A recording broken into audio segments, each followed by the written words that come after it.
मला मगाशी मी व्यासपीठावर बसलो होतो, लोकांनी सांगितलं म्हणले साहेब मेढ्याला अजून सुस्थितीतली स्मशानभूमी नाही. ते म्हणले नदीच्या कडेला जाऊन या ठिकाणी आम्हाला नदीच्या काठावरती अंत्यसंस्कार करायला लागतात. पैसे दिलेच साहेबांनी ना. तुमच्या लोकांना प्रत्येक कामामध्ये जर अशा पद्धतीनं खोडा घालायची सवय असेल तर मग शेवटी शिवसेना स्टाईलनं जसंच तसं उत्तर या ठिकाणी आपल्याला सुद्धा द्यावं लागेल. मी म्हणाल तुम्ही आता पत्रकार वकील पालकमंत्री असं बोलला. पालकमंत्र्याचं पहिलं म्हणणं आहे महायुती म्हणून आम्ही एकत्र आहे, आम्ही एकत्र राहू. शिवसेना म्हणून जिल्ह्याचा पालकमंत्री म्हणून माझी भूमिका आहे. पण विनाकारण जर आमच्याच लोकांना तुम्ही आता मला सांगा लावलेले बोर्ड काढायला लावले. बाबा तुम्हीच मगाशी भाषणात सांगितलं. आता मला सांगा ते धनुष्यबाण युतीतलाच आहे ना, महायुती म्हटलं जाय का बाहेरला कुठला महाविकास आघाडीतला आणलाय. आता महायुतीतलं धनुष्यबाण जर महायुतीतलेच लोक काढायला लावत असतील आता ते सहन किती दिवस करायचे. ठीक आहे, आम्हाला शिंदे साहेबांनी सांगितलंय स्वतःहून कुठं अशा पद्धतीनं आक्रमक भूमिका घेऊ नका, आपल्याला सगळ्यांना बरोबर घेऊन जायचंय, आपल्याला महायुती करायची, आपल्याला महाविकास आघाडीचा पराभव करायचा. पण आम्ही जर सतत सामंजस्याची भूमिका करून आमच्याच लोकांवर जर अशा पद्धतीचा त्रास होणार असेल. मगाशी सचिन म्हणला कोणाला तरी ठेवले बाहेर, कोण जाते कोण जात नाही बघायला. कोणतर म्हणलं कोणाला तरी भरून गाडीतनं सातारला नेलं. हे मला काही समजत नाही. आपण महायुतीमध्ये आहे, एकत्र आहे. आमचं सत्ता आली काय तुमची सत्ता आली काय, शेवटी महायुतीच आहे ना.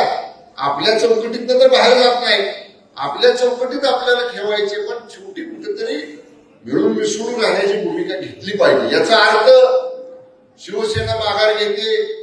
बघा बऱ्याचशा पदाधिकाऱ्यांनी मला सांगितलं की साहेब महायुतीचा निर्णय तुम्ही घ्या.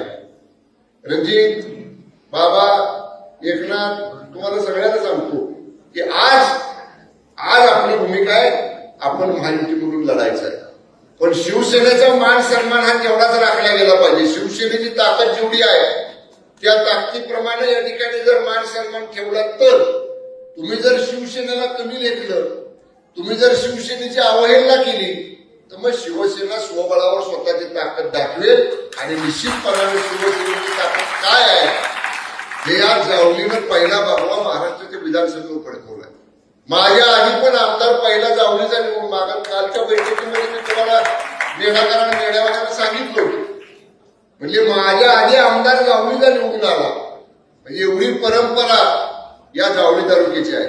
शिवसेनेचा नगराध्यक्ष पहिला आपला निवडून आला, या मेढ्यामधला निवडून आला. त्या काळामध्ये आपण मुख्यमंत्री नव्हतो, उपमुख्यमंत्री नव्हतो तरी सुद्धा. मग आता तर पालकमंत्री अक्का तुमच्या बरोबर आहे. आणि पालकमंत्री ठीक आहे, मी शांत आहे तोपर्यंत शांत आहे.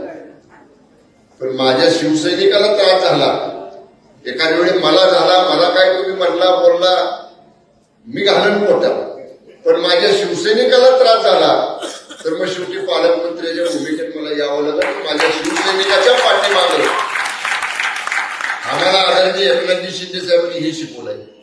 तुमच्यापेक्षा तुम्हाला त्या पदावर बसवणारा शिवसैनिक आपल्याला मोठा आहे. आदरणीय बाळासाहेब ठाकरे साहेबांनी आम्हाला सांगितलंय शिवसेनेमध्ये आमदार, खासदार, मंत्री, मुख्यमंत्री आणि कोण याच्यापेक्षा महत्वाचा सामान्य शिवसैनिक आहे. हे वंदनीय बाळासाहेब ठाकरे साहेबांनी आम्हाला सांगितलेलं आहे. त्यामुळे शिवसैनिकाच्या पाठीमागं मेढ्यातले असू दे, जावलीतले असू दे, सातारा जिल्ह्यातले असू, प्रत्येक शिवसैनिकाच्या पाठीमागं पालकमंत्री म्हणून हा शंभूराज देसाई ठामपणाने या ठिकाणी तुमच्या पाठीशी उभा आहे. एवढा विश्वास त्या ठिकाणी तुम्हाला मी देतो. आपण बघताय मगापासून बोलताना थोडीशी तब्येत आज दुपारपासून नरम आहे. अंगात थोडासा ताप असल्यामुळं मी मगाशी सुद्धा म्हणलं मी भाषण करून जातो, पण कार्यकर्ते म्हणले नाही सगळ्यांची भाषण झाल्यावरच तुम्ही बोला.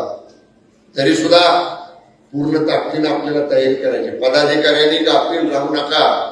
नाहीतर मंत्री आले म्हणले आपल्याला महायुती करायची म्हणून आम्ही निवांत राहिलो. सगळ्या जागांची तयारी करा, चर्चा आपण करू.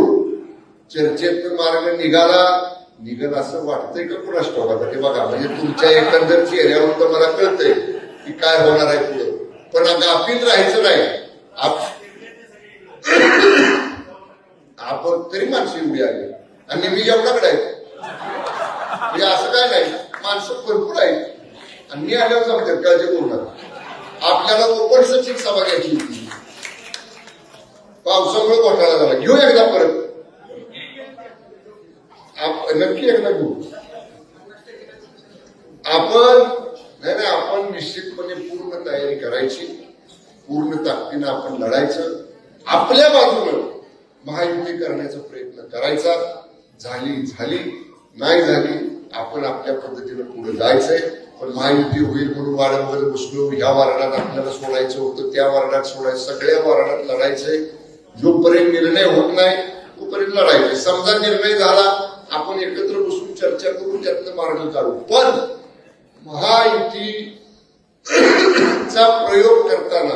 प्रयत्न करताना कुठेही शिवसेनेचा अपमान होईल, शिवसेनेची ताकद कमी होईल, शिवसैनिकाला तुच्छ लेखलं जाईल, शिवसैनिकाला अशी दमदाटी केली जाईल, शिवसैनिकावरती अशा पद्धतीनं कुणी वाच ठेवल, अशी वागणूक जर शिवसैनिकाला मिळणार असेल तर त्याच्यापेक्षा शिवसैनिकाला स्वाभिमान महत्वाचा आहे. शिवसैनिकांनी स्वाभिमानाने आपल्याला या ठिकाणी पुढे जायचे, आपल्याला कोणाची लाचारी करायची नाही.